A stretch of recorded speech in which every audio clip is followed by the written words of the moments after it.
I am Raja from Chhapra in Bihar. हाँ तो पहुँच तो गई बा लइका लंदन। सरदार मसलदार है पटना के लिट्टी है छपरा के चोखा है।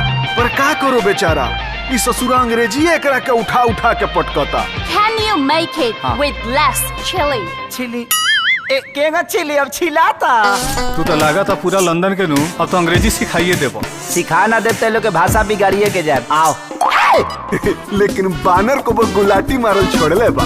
इतना पगला दी सभी मार्केट डिस्टर्ब हो गइल बा हमार।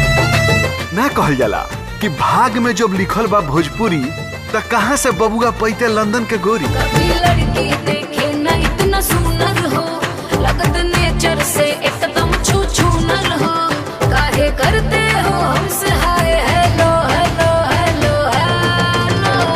दिल में ढुका के बटाम बंद। तुमको क्या लगा मैं इम्प्रेस हो जाऊंगी? देखिए हम गरीब आदमी हैं, कोशिश तो करबे किए। हमरा तरफ से तोहरा और दिया के रिश्ता के हाँ बा। ओ बबुआ की देसी लड़की चाही। जब बुझिए गइल बड़ू तो खुद के पूछल जरूरी बा। झुलुआ जवानिया पा झुल जाई हो, ऐसे झाका झूमर में कमर से सड़िया खुल जाई हो। अब तो हर बाबूजी मान जाए बस। हम अपना बाबूजी के तो चुटकी बजा के मना ले जाता नहीं ना। अगर तोहरा हमार राजा पसंद बा तब राजा के ब्याह तोहर तुलसी से होई।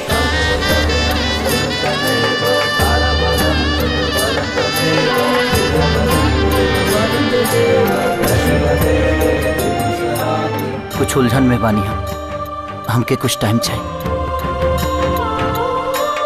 हमरा से का गलती हो गई बा राजा, हम तो अभी ना मर जाए राजा। आज दिया के उदास चेहरा देख के दिल टूट गए है यार।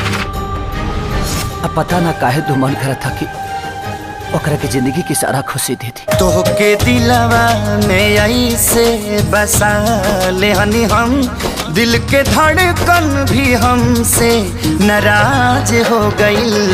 अखिया तोहरा सिवा कुछ न देखे सनम, कके हमसे दगा दगाबाज हो गई। तोहके दिलवा में। अरे तू पाप करता है पाप। ये 10 दिन में तो हमारी पूरी दुनिया बदल गई। हमें क्या पता इश्क होता क्या है। आप मिले और जिंदगी मोहब्बत हो गई। पूछत का है नहीं खा हमार मजबूरी हो, तोहके बोला मने तो बोना कइलो आई तो का गोल जइतो। रात भर रहता खाइता पियता सुतता भोरे चल जइता। भगवान हमारे कैसन दूरा पर खड़ा के ले बड़े कि हमारा कुछ नहीं कभी हाथ की का करी।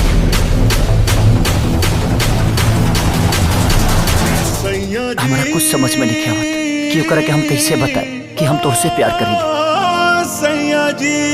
हम राजा जी की नहीं खिचोड़ सकत। बलम